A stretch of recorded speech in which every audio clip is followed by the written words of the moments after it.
Hello friends, this is Priyanka. Welcome back to learning classes with Priyanka. कैसे हैं दोस्तों आप सब? आई होप फ्रेंड्स आप सभी अच्छे होंगे। फ्रेंड्स, जो हमने लास्ट वीडियो में डिस्कस किया था वो किया था मूल्यांकन के बारे में। ठीक है, बहुत इम्पॉर्टेंट टॉपिक था। अगर आपने वो वीडियो नहीं देखी है तो I will request you to कि सबसे पहले आप वो वीडियो देखिए, क्योंकि जो हमारी सेकेंड वीडियो है, जो ये हमारा सेकेंड टॉपिक आज हम करेंगे, वो भी ना इवैल्यूएशन से रिलेटेड ही है। ठीक है, पर आज हम उसके टाइप्स के बारे में पढ़ेंगे कि जो मूल्यांकन है वो कितने प्रकार का होता है। ठीक है, जो हमारी लास्ट वीडियो थी ना, उसका जो लिंक है मैं डिस्क्रिप्शन बॉक्स में शेयर कर दूंगी। उसकी पीडीएफ भी आपको मेरे टेलीग्राम चैनल पर मिल जाएगी। ठीक है, और इस वीडियो की भी पीडीएफ आपको मेरे टेलीग्राम चैनल पर मिल जाएगी। देखिए, जो बच्चे मतलब बुक्स नहीं लेते हैं, बुक्स नहीं ले पाते हैं, उनके लिए ईजी हो जाता है पीडीएफ से पढ़ना। ठीक है, तो आप जो है टेलीग्राम से पीडीएफ को डाउनलोड कर लीजिएगा। ठीक है, आपको पीडीएफ जो है सारी टॉपिक्स की मिल जाएंगी, जितने भी टॉपिक्स मैं आपको कवर करा चुकी हूँ। और अगर आपको भी कोई लगता है कि आपका कोई इंपॉर्टेंट टॉपिक है जो आपको नहीं समझ में आ रहा है, ठीक है, आपको उसमें कन्फ्यूज़न है, कॉन्सेप्ट क्लियर नहीं हुआ, तो आप मुझे कमेंट सेक्शन में कमेंट करके बताइएगा। ठीक है, मैं डेफिनेटली ट्राई करूँगी कि मैं जल्दी से जल्दी उस टॉपिक को कवर कराऊँ। ठीक है, ताकि आपकी कन्फ्यूज़न दूर हो सके कि उसका क्या कॉन्सेप्ट है। तो चलिए वीडियो को स्टार्ट करते हैं। तो देखिए, इवैल्यूएशन मतलब मूल्यांकन के कितने टाइप्स हैं। तो मैंने 5 टाइप्स यहाँ पर बताए हैं। ठीक है, पर मोस्ट इम्पॉर्टेंट टाइप्स जो है, जो आपसे शॉर्ट क्वेश्चन में अलग से भी पूछा जा सकता है, वो है फर्स्ट एंड सेकंड, मतलब फॉर्मेटिव इवैल्यूएशन और समेटिव इवैल्यूएशन, जिसे हिंदी में निर्माणात्मक मूल्यांकन और दूसरे को योगात्मक मूल्यांकन कहते हैं। ठीक है, ये मोस्ट इम्पॉर्टेंट हैं। और कभी कभी शॉर्ट में डायग्नोस्टिक इवैल्यूएशन के बारे में भी पूछा जाता है।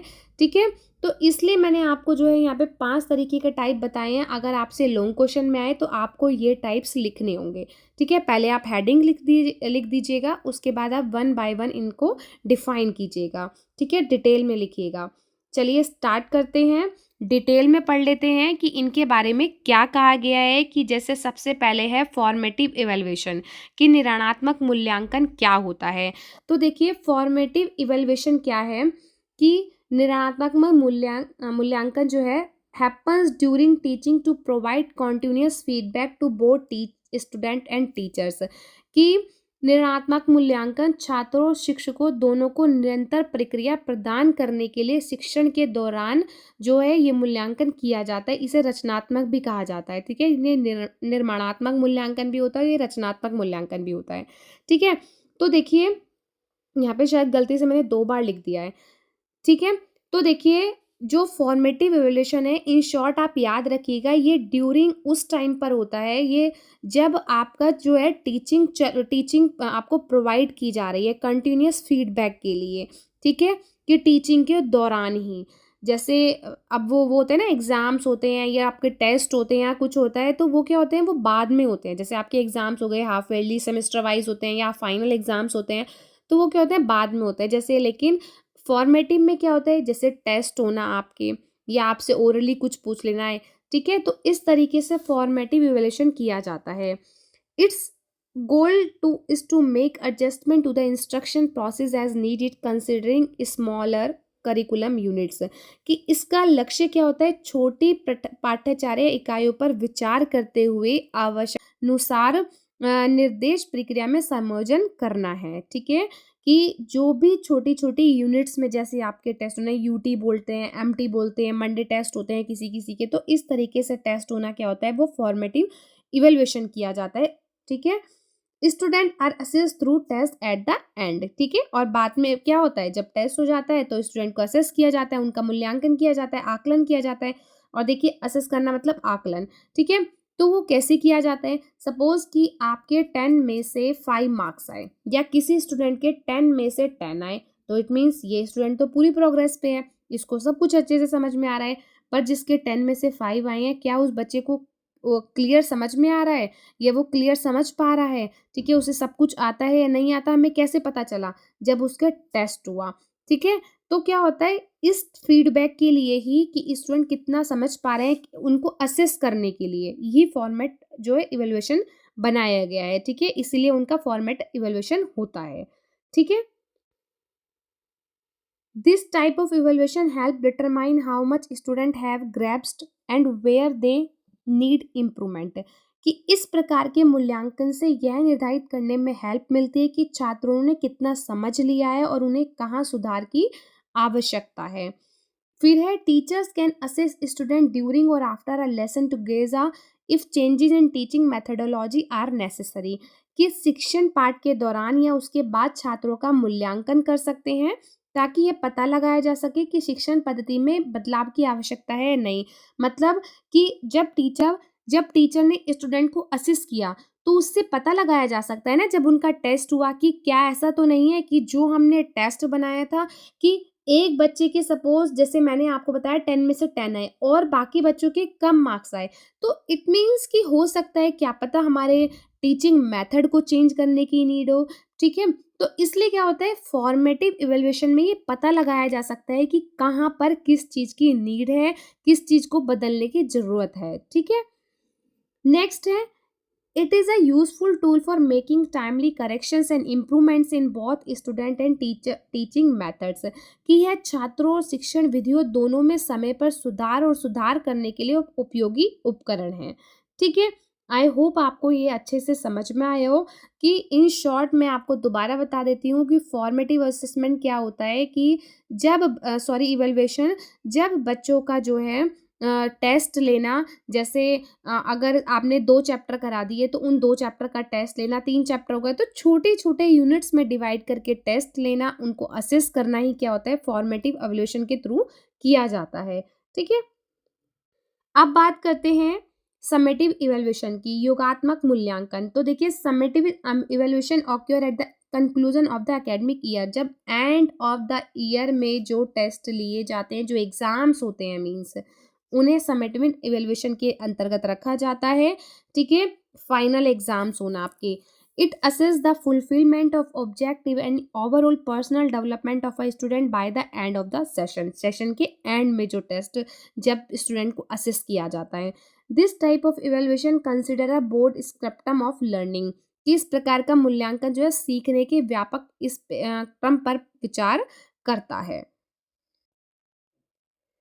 It incorporates formative evaluation grades and administrators test to student after completing the course to determine final grades and provide feedback।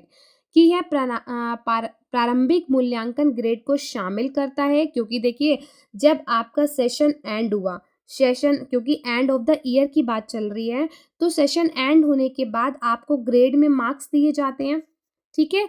आपको ग्रेड्स दिए जाते हैं, आजकल तो ग्रेड्स का ही टाइम है, ग्रेड्स दिए जाते हैं या आपको मार्क्स भी दिए जाते हैं, ठीक है। तो उस तरीके से ही आपको क्या होता है, पता चलता है कि बच्चा कितना सीख पा रहा है, कितना उन्हें समझ में आ रहा है, ये किसी करिकुलम में या किसी मेथड में कोई चेंज करने की नीड तो नहीं है।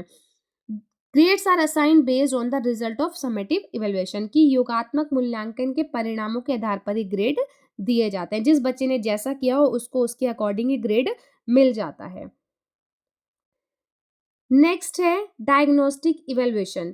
तो देखिए एज द नेम सजेस्ट, जैसे कि नेम से ही पता चल रहा है, डायग्नोज मतलब किसी को डायग्नोज करना, किसी का उपचार करना। Aims to determine the cause of a problem, की इसका जो मेन एम होता है वो क्या होता है, प्रॉब्लम को सॉल्व करना। In this assessment teacher diagnose each student on various parameters to understand their capabilities. कि इस मूल्यांकन से जो है, इस आकलन से टीचर जो है बच्चों की क्षमताओं को समझने की कोशिश करती है और उनका जो है क्या करती है, उनका निदान मतलब उनको उपचार करने की कोशिश करती है। कि जैसे टीचर ने समझा कि किस बच्चे को किस चीज़ में प्रॉब्लम है, किस सब्जेक्ट में प्रॉब्लम है, तो टीचर क्या करती है, कोशिश करती है कि उसको दोबारा से वो समझाए। A diagnostic evaluation is a pre-evaluation conducted before the teaching learning process begin। ये diagnostic evaluation कब किया जाता है, सीखने सिखाने की प्रक्रिया से शुरू होने से पहले। क्यों, क्योंकि देखिए बच्चे को कितना समझ में आया, कितना नहीं समझ में आया, या जैसे फॉर्मेटिव असेसमेंट में अगर टीचर टेस्ट लेगी तो टीचर टेस्ट तभी लेगी ना जब बच्चे को अच्छे से समझ में आया होगा। तो टीचर पहले उस चीज़ को सॉल्व करने की कोशिश करेगी जो बच्चों ने नहीं समझा है या उन्हें नहीं समझ में आया है, ठीक है। It involve assessing student strength, weakness, knowledge and skill, वही सब चीज़ों को शामिल किया जाता है, उनकी स्ट्रेंथ को, वीकनेस को, नॉलेज को और स्किल को। Next, this type of evaluation require specially prepare diagnostic test and various observational techniques, कि इस प्रकार के मूल्यांकन के लिए विशेष रूप से तैयार किए गए नैदानिक परीक्षणों और विभिन्न अवलोकन तकनीकों की आवश्यकता होती है। नेक्स्ट है, it is valuable in designing courses and curricular tailor to the capabilities of individual learners, कि यह व्यक्तिगत शिक्षार्थियों की क्षमताओं के अनुरूप पाठ्यक्रम और पाठ्यचर्या डिजाइन करने में मूल्यवान है, क्योंकि उसी के अकॉर्डिंगली उनको डिजाइन किया जाता है, जो भी उनका करिकुलम होता है। ठीक है, आई होप आपको तीनों पॉइंट अच्छे से समझ में आए हों। ठीक है, और जो मैंने 3 आपको फॉर्मेटिव असेसमेंट और समेटिव असेसमेंट, डायग्नोस्टिक, ये जो है मोस्ट इंपॉर्टेंट है, सबसे मोस्ट इंपॉर्टेंट तो फॉर्मेटिव और समेटमेंट है, जो आपसे शॉर्ट में भी पूछा जा सकता है। ठीक है, नेक्स्ट पढ़ते हैं नॉर्म रेफर्ड इवैल्यूएशन, कि norm referred evaluation involve assessing and comparing the relative performance of student, कि संदर्भित मूल्यांकन में छात्रों के सापेक्ष प्रदर्शन का आकलन और तुलना करना शामिल होता है। This can be done by comparing individual student with in the test group और by comparing their performance to that of others with similar age, experience and background. The goal is to determine the position of student within the group, कि इसका परीक्षण किए गए समूह के भीतर जो है अलग अलग छात्रों की तुलना करके या समान उम्र, अनुभव और पृष्ठभूमि वाले अन्य लोगों के साथ, मतलब इसका मेन पर्पस क्या होता है, ये क्यों किया जाता है, क्यों आकलन किया जाता है, इंडिविजुअल स्टूडेंट को ग्रुप में डिवाइड करने के लिए, उनसे कंपेयर करने के लिए, उनकी परफॉर्मेंस को कंपेयर करने के लिए इसका इवैल्यूएशन किया जाता है। ठीक है, उनकी सिमिलर एज के अकॉर्डिंग, एक्सपीरियंस के अकॉर्डिंग, उनके बैकग्राउंड के अकॉर्डिंग। ठीक है, अब पढ़ते हैं next, last one is criterion reference evaluation, कि criterion reference evaluation compare a student performance to a fixed standard, कि किसी एक स्टैंडर्ड के साथ स्टूडेंट को कंपेयर करना। It assesses how well an individual meets a specific performance standard like judging against a set benchmark, कि ये आकलन क्या करता है कि कोई व्यक्ति किसी विशिष्ट प्रदर्शन मानक को कितनी अच्छी तरह से पूरा करता है। ठीक है, मतलब जो भी स्पेसिफिक उनकी परफॉर्मेंस है स्टैंडर्ड के अकॉर्डिंगली, मतलब क्लास के अकॉर्डिंगली, तो क्या वो उनके साथ मीट कर रहा है, जो भी स्टूडेंट है क्या उनकी मीट्स के अकॉर्डिंगली वो किया जा रहा है। Like judging against a benchmark, जैसे किसी निर्धारित बेंचमार्क के विरुद्ध निर्णय करना। ठीक है, आई होप आपको अच्छे से समझ में आया हो, और अगर इसकी पीडीएफ चाहिए तो आपको मेरे टेलीग्राम पे मिल जाएगी। मिलते हैं अपनी नेक्स्ट वीडियो में। Bye bye and take care. Thank you so much for watching this video.